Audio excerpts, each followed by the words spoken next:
Welcome back to the 207 Kitchen at Main Studios. With us today, Chef Bo Byrne. He teaches in the Culinary Arts program at Southern Maine Community College, and he also has his own private chef business called 4-Course Fix. He's with us making what today, Bo? Today, we're going to be making a watermelon caprese salad with some seared scallops with a little bit of brown butter crispy prosciutto. All right, where do we begin? Let's go with, why don't we start with the watermelon concept here of what we're going to be doing with this. From about this size of about a quarter of a watermelon, I would kind of come at it right down the middle like this. Okay. And then turn it onto its side. And then I'm going to slice the back ends off like this with very minimal waste. As you see here, there's almost nothing that's being wasted. Virtually nothing. It's as if you were eating it with your hands. Just, right. You get it all. I like to do it at a slight bias. Yes. So I feel like I get slightly bigger pieces by doing it this way. And you can be certain that Bo has a very sharp knife. You betcha. You better believe that's a sharp knife. All right, what next? So the other part of this is we said we were going to be doing some scallops, right? So yes. I have a pan here that's been just lightly heated, and these scallops have been dry packed. Okay, it's really important that you get dry packed scallops, not wet packed scallops. Okay, what's the difference? It's going to be really if they're going to contain a lot of moisture in with the cooking process, they're going to release it all. So you're going to notice with wet packed scallops that they don't sear the best. Mm-hmm. Okay. And you're also paying for the water, the right? weight, yeah. Absolutely. Yeah. So this is not a cartoon. This is the real sound effect that you're looking for. That happens by staging the pan. And if you're not getting that sound, these scallops are not coming out. Okay. Okay. So you gotta preheat the pan. Then put in the oil for just a few moments. And we're just gonna sear them on the one side. I'll do a little bit of some light pepper on them. When you're searing scallops, you wanna be careful with adding salt to the side that you're attempting to sear from, because the salt draws moisture out of them, and sometimes that can fight the caramelization.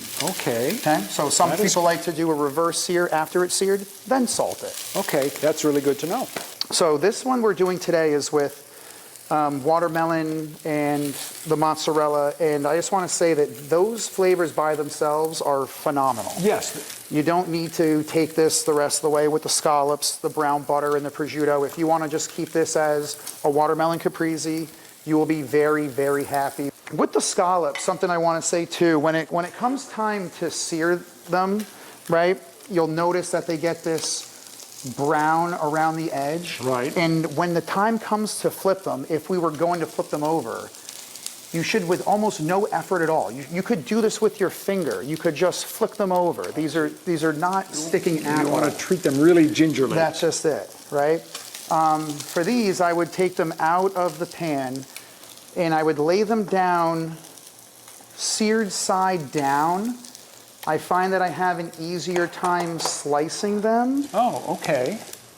Than if I go through the other way. So again, I just do probably 4 cuts, turning them into 5 pieces.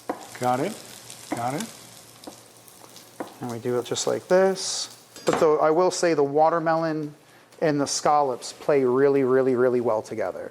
So it's a flavor, if you've not experienced it, I would say try it like that at least once. Yeah, and especially if you can get yourself some really good Maine scallops. That's it, and that's what these are here. What we did with this was we melted some butter, plain butter, and then we turned up the heat and we made it brown. Can you get a look at this butter here, like how actually brown this has become? Really brown. So this has got like those toasted water and milk solids.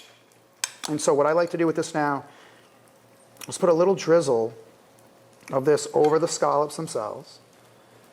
And it's gonna have a little bit of like a toasted nuttiness to the flavor of the butter. I almost think of it like it tastes like a grilled cheese sandwich. If you wanna crisp up some prosciutto instead of doing some bacon, bacon is great too. Right. And bacon and scallops have been buddies for a long time. But slightly elevated, some crispy prosciutto. You put the strips on some parchment paper, maybe 400-degree oven for 8 to 10 minutes. and keep an eye on them. They have a tendency to toast quickly. They'll go fast. So about, check them at 8 minutes for sure. So these are now at the component where they're waiting on a little bit of light dressing. I would invest in some nice olive oil for that. And then you can buy a balsamic reduction like I did here. You can make your own. So now we've got a little bit of this fresh basil. So bright. Can you smell it? No, I can absolutely smell it, and it's a feast for the eyes as well, because it looks so good.